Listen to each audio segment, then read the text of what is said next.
not hard to do. And we're in good.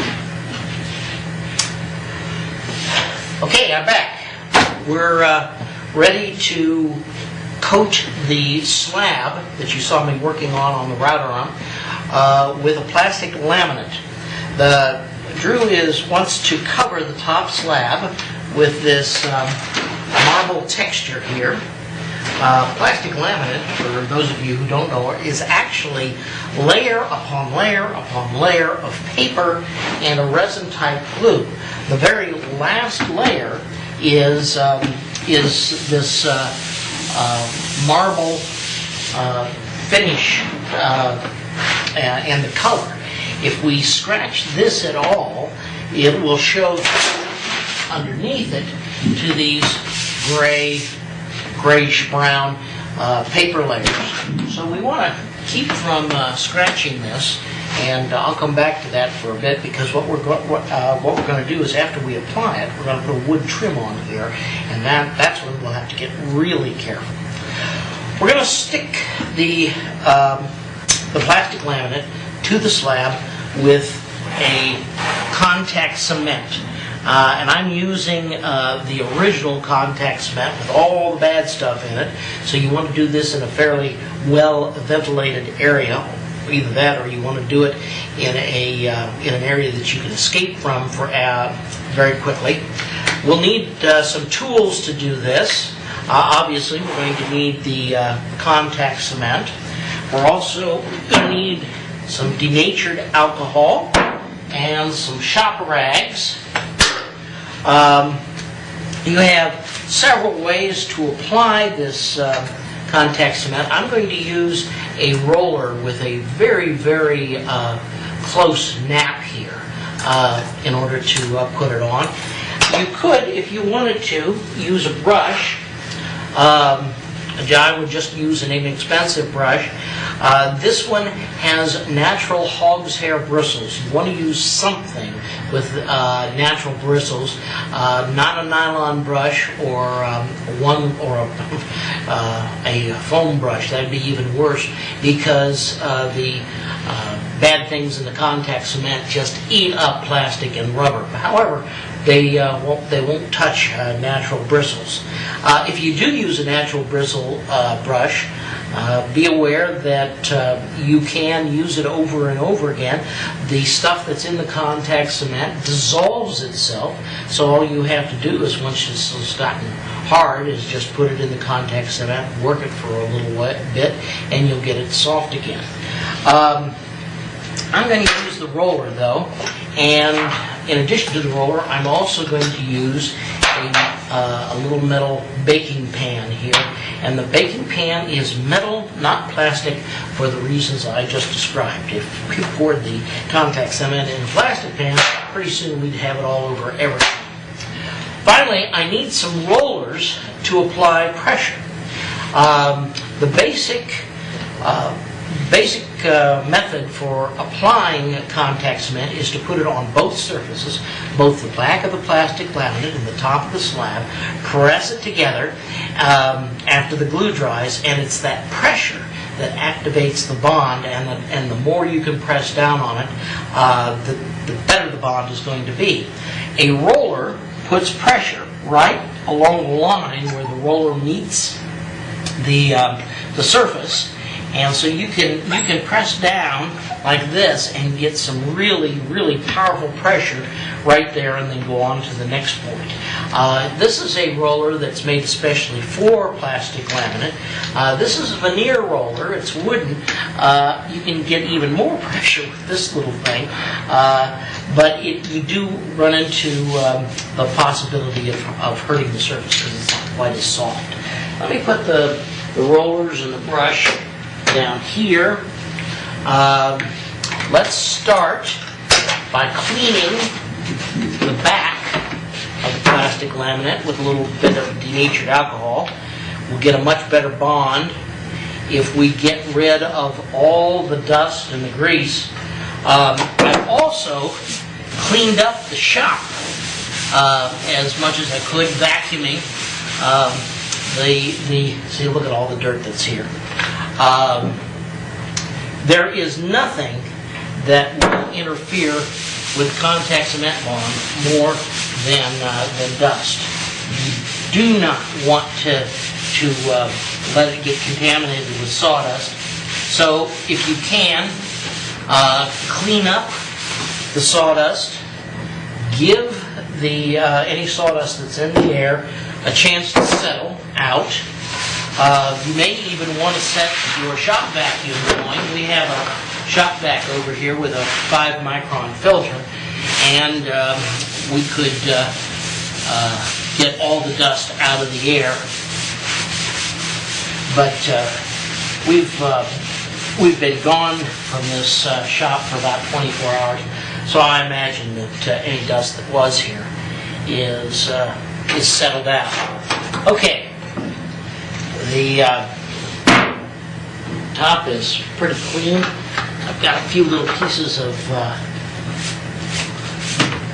fibers from the shop rag. I'll get rid of those.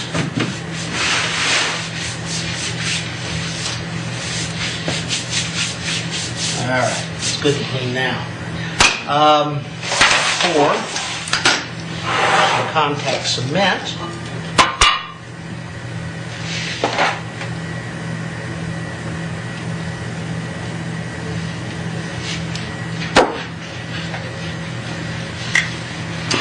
now, I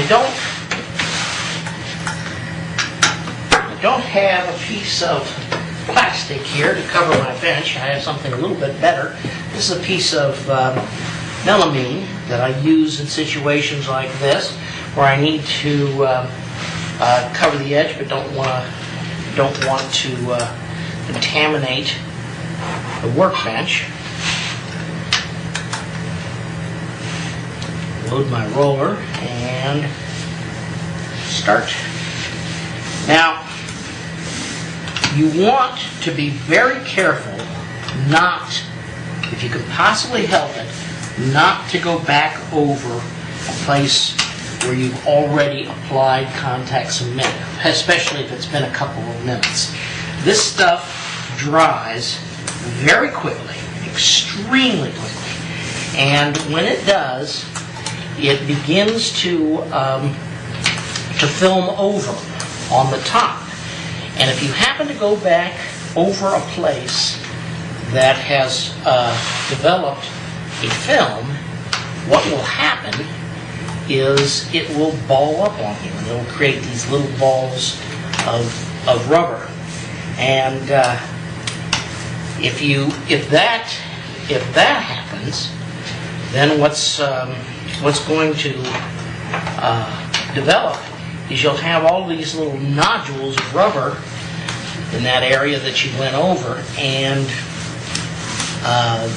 those will raise the plastic laminate up off the surface. You won't get either a good bond or a smooth surface. So one coat, nice even coat as you can make it. Don't go back over the area. We're doing pretty good here. I do like these rollers.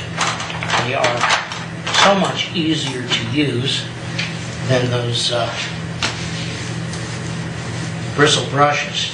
The other thing is, because you normally use a cheap bristle brush, you have bristles coming off all the time, which bother me. They shouldn't bother me. I mean, the bristles don't hold the stuff up off the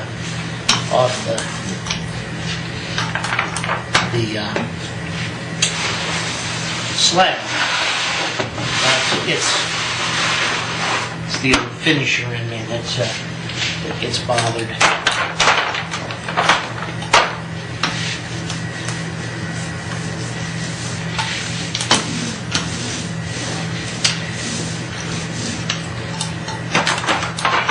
Now you'll notice that I'm working just as fast as I possibly can to get done with this. See that area right over there is already dry. I couldn't go back over that if I wanted to.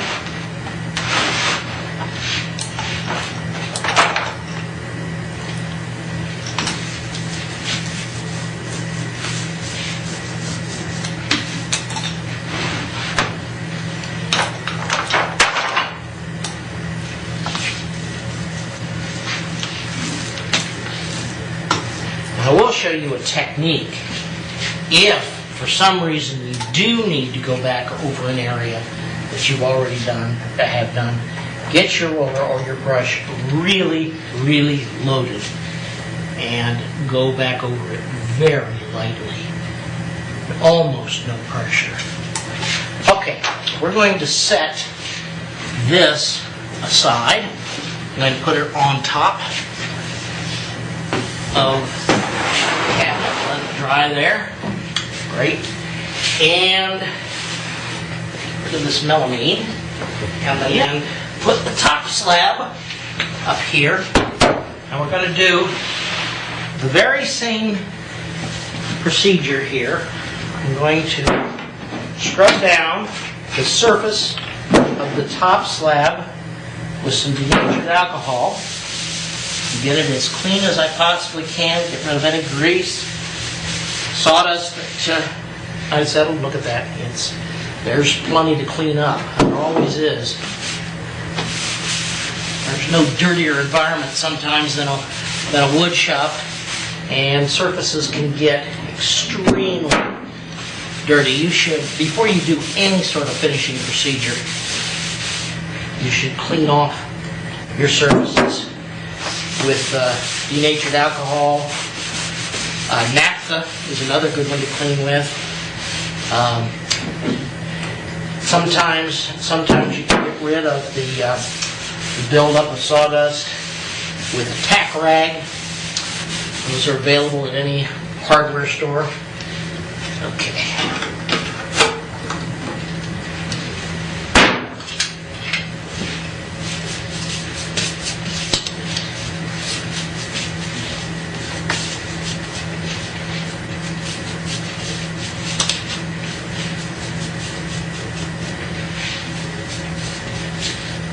Denatured alcohol will dissipates quickly, and it doesn't interfere with any of the finishes that you might want to apply.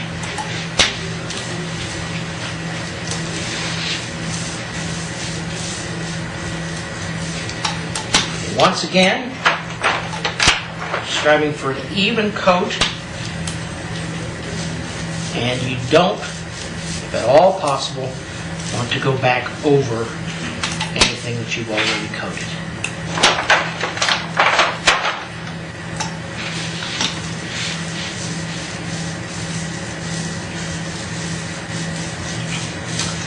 Now you actually have to let this contact cement dry pretty completely before you assemble the two parts.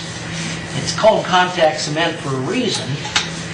Once you've got both the plastic laminate and the slab or the substrate coated, when you bring them into contact with each other, they stick. But the glue, the cement, has to be filmed over and dry in order for that to happen. So as soon as I finish here, we're going to take a breather and let this film over it. It'll develop a milky look to it. It won't reflect the light as it's reflecting it. Right now it's shiny, but if I look at the places where I've already applied this, I can see that some of them are starting to film over already.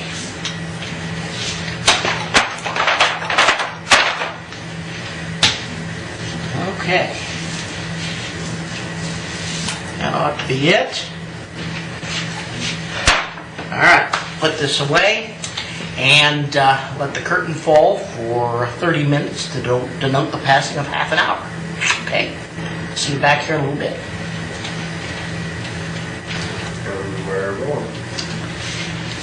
Alright.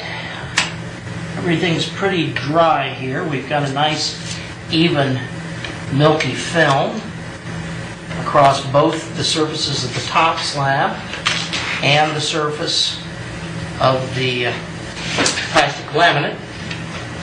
I'm going to take some dowels and space these out.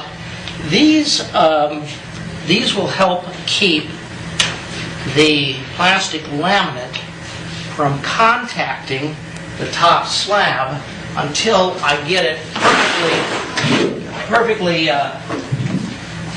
centered where I want it.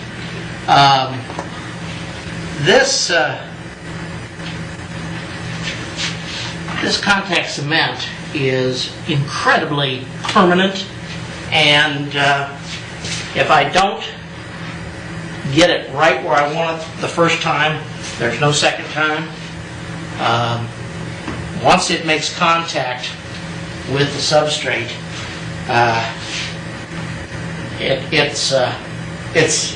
it's going to stay there until the rapture, let me tell you. So I've now got it right where I need it. It overlaps the slab by about ½ an inch to an inch all the way around. So I am going to begin slowly removing these dowels, okay, and let this begin to make contact.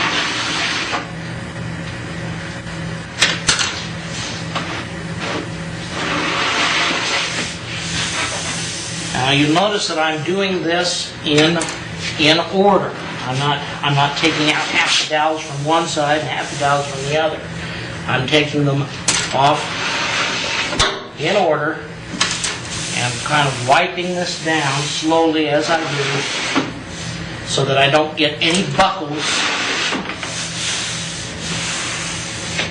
You know, plastic laminate comes in hundreds upon hundreds of colors and textures,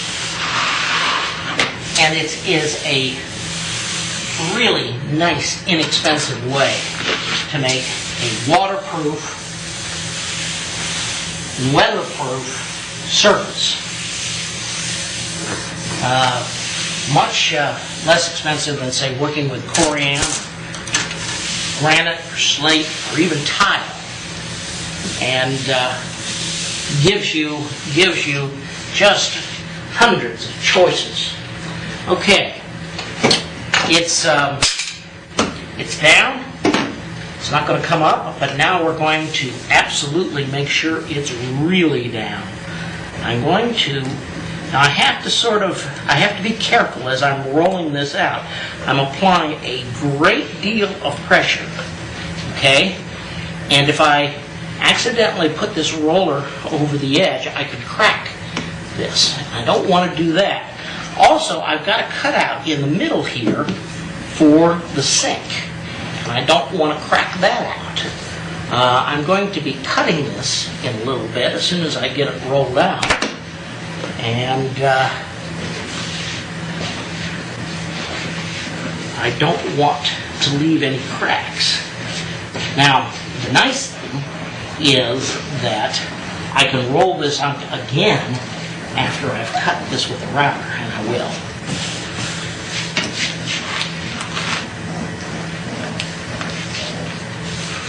Okay. That's pretty good, and that's nice and flat. Nice and stuck down. Okay. Time for some routing. Now, this is a point cut trim bit here. It'll actually allow me to cut a hole here where where the sink cutout is. I'll be able to plunge down and then trim the router, or trim the laminate to the shape of the sink cutout. Now what I'm going to do here is, because this is actually a rubbing surface, that, in other words, the pilot on this bit is a rub color, I'm going to put a little wax on it so that it won't burn the wood.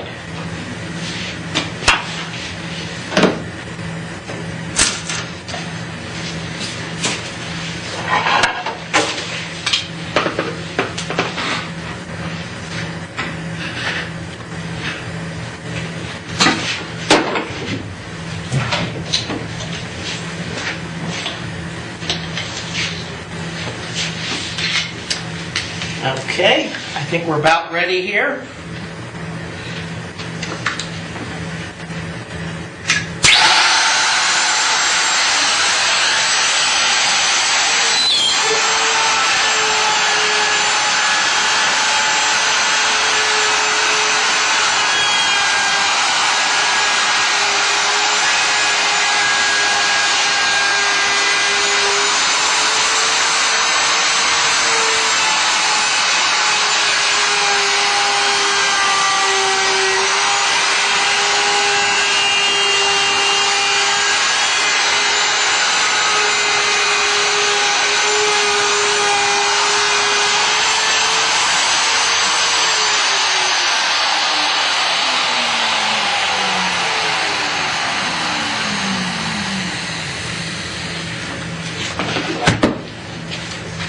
And there's the 6 cut out.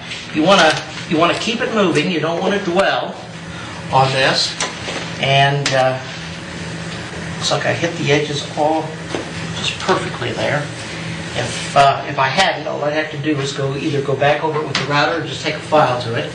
There you can see the scrap. Let me sit that aside, and now we're going to do the edges.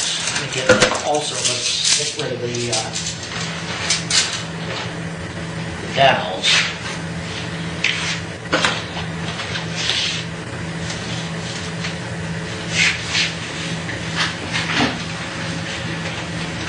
Do one other thing here. I'm going to, Drew, could you hand me one of those clamps over there? I want to clamp I want to clamp this down so it doesn't move on me while I'm doing this. Thanks.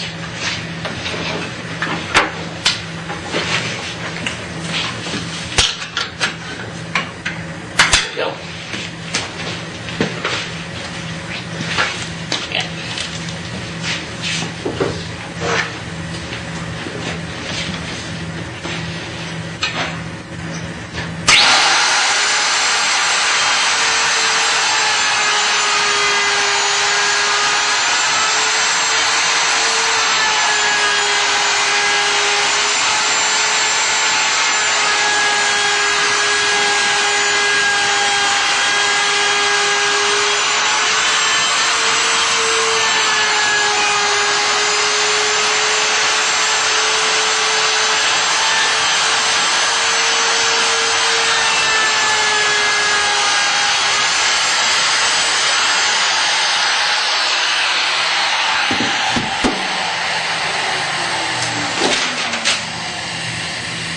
Okay, I've done the front and the front of the brake front. I'm going to go over this with my hand and make sure that I've got everything.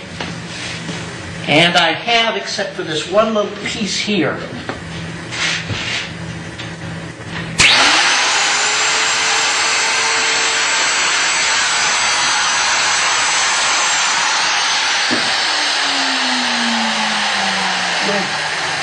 You may notice the big base that I've got on this router. It's called a power plate, and I absolutely love it. One of the things that I've always been a little leery of about routers is they're top heavy. They tend to rock. The power plate gives you a lot more surface area, and it's much easier to balance and control the router. It also, you'll notice that when you turn on a router, because it is moving at such a high speed, there is some angular momentum that fights you. This angular momentum is developed by centrifugal force, and it fights you as you drag the router around the product. When you have a nice big base like this, you have a lot more leverage to control that angular momentum.